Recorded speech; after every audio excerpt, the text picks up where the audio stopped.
Big பாஸில் couple பார்ட்டிசிபெண்ட்டாக இருக்கிற பிரஜன் மற்றும் சாண்ட்ரா பற்றி நமக்கு நல்லாவே தெரியும். 2 பேருமே ஒரு கப்புள் பார்ட்டிசிபெண்ட். அது மட்டும் இல்லாமல் ஃபஸ்ட் டைம் வந்து பிக் பாஸ்க்குள்ளே ஒரு கப்புளாக வந்து என்ட்ரி கொடுத்துருக்குறாங்க. கொஞ்ச நாளைக்கு முன்னாடி தான் பிரஜன் வந்து எலிமினேட் ஆனார். அவர் வெளியில் வந்து கொடுத்த இன்டர்வியூஸில் என்ன சொல்லியிருக்காரு அப்படிங்கிற சுவாரஸ்யமான விஷயங்களை பற்றி தான் இந்த வீடியோவில் நம்ம டீட்டெயிலாக பார்க்க வரோம். வீடியோக்குள்ளே போகிறதுக்கு முன்னாடி நீங்கள் நம்ம சிபி ட்ரெண்டிங்கை பற்றி இருந்தால் மறக்காம நம்ம சேனலை சப்ஸ்கிரைப் பண்ணி ஃபாலோ பண்ணிக்கோங்க. வாங்க வீடியோக்குள்ளே போகலாம். பிரஜன் வந்து கொஞ்ச நாளைக்கு முன்னாடி தான் பிக் பாஸ் சீசன் 9 எலிமினேட் ஆகி வெளியே போனார். அப்போ சாண்ட்ரா வந்து ஒரு பெரிய போராட்டமே அங்கே நடத்தியிருப்பாங்க.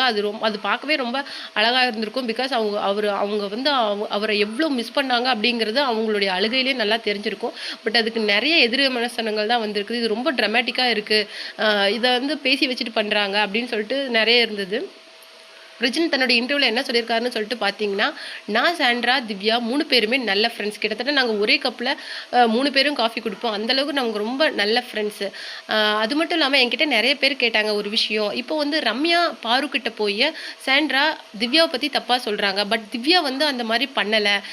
நீங்கள் நினைக்கிறீங்களா திவ்யா தான் உங்களுடைய எலிமினேஷனுக்கு காரணம் அப்படின்னு சொல்லிட்டு பிரஜன் கிட்ட ஸ்ட்ரைட்டாக கேட்டிருக்காங்க. அதுக்கு அவர் என்ன சொல்லியிருக்காருன்னா, கண்டிப்பாக கிடையாது, நாங்கள் 3 பேருமே நல்ல ஃப்ரெண்ட்ஸு. சாண்ட்ராவுக்கும் திவ்யாவுக்கும் நடுவில் ஒரு சின்ன மிஸ் அண்டர்ஸ்டாண்டிங் தான் இருக்குது. அது உட்காந்து பேசினா கிளியர் ஆயிரும். பட் அதை வந்து வெளியில் இருக்கிறவங்க அதை ஊதி பெரிய பிரச்சனையாக கிளப்பிட்டு இருக்கிறாங்க. வெளியில் வந்து பார்த்தா தான் திவ்யாவுக்கு உண்மை நிலவரம் என்னன்னு சொல்லிட்டு தெரியும். என்னதான் ஃப்ரெண்ட்ஸாக இருந்தாலும் டாஸ்க்குன்னு வரும்போது கண்டிப்பாக ஒரு போட்டி வந்து அது வேற மாதிரி அந்த ஃப்ரெண்ட்ஷிப்பை கொண்டு போய் விட்டுரும். நானா நீயா அப்படிங்கிற மாதிரி தான் இருக்கும். ஸோ அப்போ வந்து மேபி எங்களுடைய இது வந்து மிஸ் அண்டர்ஸ்டாண்டிங்காக ஆயிருக்கலாம்.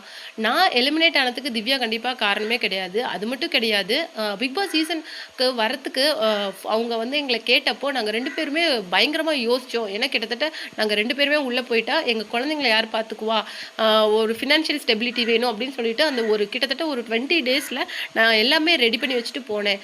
கண்டிப்பாக சாண்ட்ரா வெளியில் வந்தால் என்னை கண்டிப்பாக பயங்கரமாக திட்டுவா அப்படிங்கிறது மட்டும் எனக்கு நல்லாவே தெரியும் அப்படின்னு சொல்லியிருந்தாரு.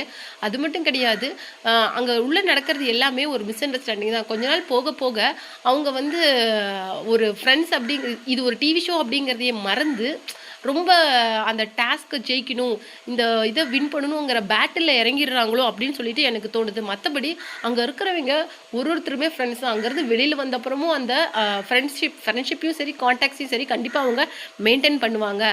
ஆனால் உள்ள அங்கே அந்த நெருக்கடியில் எல்லாருமே அந்த மாதிரி ஒரு பிஹேவியருக்கு தள்ளப்படுறாங்க அப்படின்னு சொல்லிட்டு நான் ஃபீல் பண்ணுறேன் அப்படின்னு சொல்லிட்டு பிரஜன் வந்து சொல்லியிருந்தாரு. இதை பற்றி நீங்கள் என்ன நினைக்கிறீங்க? உங்களுடைய கமெண்ட்டை மறக்காமல் நம்ம கமெண்ட் பாக்ஸில் கொடுத்துருங்க.